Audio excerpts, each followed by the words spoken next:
अस्सलाम वालेकुम। हमारा दिल एक ऐसा ऑर्गन है जो हमारे पैदा होने से लेकर हमारे मरने तक लगातार काम करता रहता है और हमारी पूरी बॉडी में ऑक्सीजन और न्यूट्रिएंट रिच ब्लड को सप्लाई करता रहता है। लेकिन एक मिनट के लिए ज़रा सोचिए कि अगर हमारी फीस्ट के साइज़ के इस ऑर्गन में कोई ख़राबी आ जाए तो आगे बढ़ने से पहले आपको बताता चलूँ कि हर साल तकरीबन 7 मिलियन के करीब लोग हार्ट अटैक और दीगर कार्डियोवैस्कुलर डिजीज़ की वजह से मर जाते हैं। हम अपनी प्लेलिस्ट में कार्डियोवैस्कुलर डिसऑर्डर्स पर पहले ही बात कर चुके हैं। आज की इस वीडियो में हम हार्ट अटैक के बारे में बात करेंगे।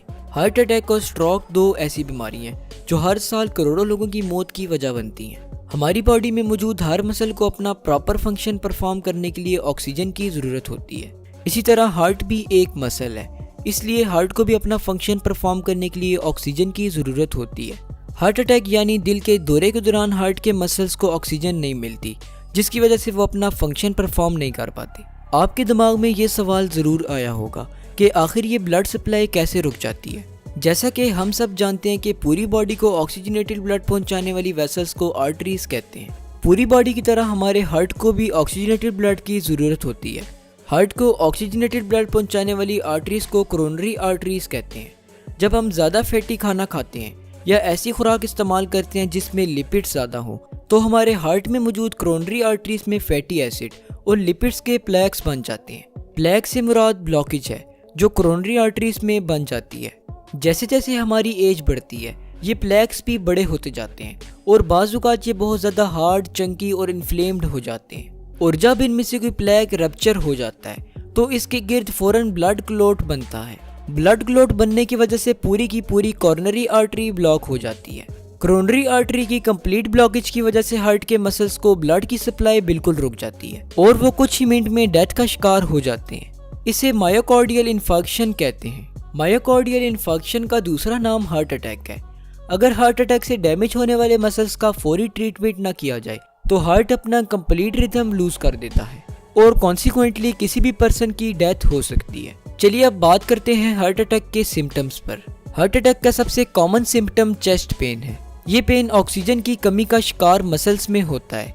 चेस्ट से उठने वाला ये pain left arm, back, abdomen और जॉ तक रेडिएट कर जाता है। यहाँ आपको एक और फैक्ट बताता चलूँ कि ये पेन इतना भी अचानक नहीं होता जितना कि इसे फिल्मों और ड्रामों में दिखाया जाता है। बाज़ औक़ात हार्ट अटैक में नौजिया के सिम्टम्स भी अपेयर होते हैं। नौजिया से मुराद चक्कर आना है। हार्ट अटैक के सिम्टम्स वुमेन और एल्डर्स में लेस प्रोमिनेंट होते हैं।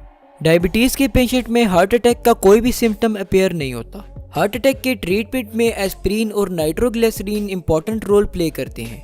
एस्पिरिन ब्लड को थिन करती है जबकि नाइट्रोग्लिसरीन कोरोनरी आर्टरीज को खोलता है और इस तरह हार्ट मसल्स तक ब्लड पहुंचता है। इमरजेंसी सिचुएशंस में डॉक्टर्स फौरी तौर पर हार्ट अटैक को डायग्नोज करते हैं। हार्ट अटैक को डायग्नोज करने के लिए डॉक्टर्स ईसीजी करते हैं। ईसीजी से मुराद इलेक्ट्रोकार्डियोग्राफ है जो कि एक डिवाइस है जिसकी मदद से हार्ट की इलेक्ट्रिकल एक्टिविटी को मेजर किया जाता है। बाज़ औक़ात डॉक्टर्स ब्लड टेस्ट भी करते हैं ताकि हार्ट अटैक को इमीडिएटली डायग्नोज किया जा सके। हार्ट अटैक के ट्रीटमेंट में डॉक्टर्स ब्लॉक आर्टरी को बैलून की मदद से इन्फ्लेट करते हैं और इस तरह आर्टरी रीओपन हो जाती है। कुछ केसेस में डॉक्टर्स मेटल या पॉलीमर से बना हुआ स्टेंट भी पेशेंट की कॉर्नरी आर्टरी में इंसर्ट कर देते हैं और इस तरह ब्लड फ्लो स्टार्ट हो जाता है। हार्ट अटैक के सीवियर पेशेंट्स में कोरोनरी आर्टरी बाईपास सर्जरी की जाती है। इस प्रोसेस में पेशेंट की बॉडी के किसी दूसरे पार्ट से आर्टरी के पीस को कट करके कोरोनरी आर्टरी में लगा दिया जाता है। इन सब तरीकों की मदद से डॉक्टर्स हार्ट की तरफ ब्लड फ्लो को री एस्टेब्लिश करते हैं और इस तरह हार्ट दोबारा अपना फंक्शन परफॉर्म करना स्टार्ट कर देता है। अब बात करते हैं हार्ट अटैक की प्रिवेंशन पर। अपना लाइफस्टाइल चेंज करके हम अपनी बॉडी को हार्ट अटैक से प्रिवेंट कर सकते हैं। एक्सरसाइज, हेल्दी डाइट और वेट लॉस हार्ट अटैक के रिस्क को डिक्रीज करते हैं। ऐसी खुराक इस्तेमाल न करें जिसमें सैचुरेटेड फैटी एसिड और शुगर ज़्यादा हो। अपनी बॉडी को हार्ट अटैक से बचाने के लिए हमें अपनी डाइट में फिश, वेजिटेबल, चिकन और ड्राई फ्रूट्स वगैरह शामिल करने चाहिए। इसके अलावा तंबाकू भी हार्ट अटैक के रिस्क को बढ़ाता है, इसलिए हमें तंबाकू बिल्कुल भी यूज़ नहीं करना चाहिए। हमें हेल्दी एक्सरसाइज करनी चाहिए, खुश रहना चाहिए और अपनी नींद को भी पूरा करना चाहिए।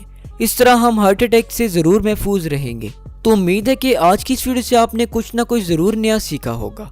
इसी के साथ मिलते हैं नेक्स्ट वीडियो में। तब तक के लिए अपना ख्याल रखिएगा। अल्लाह हाफिज़।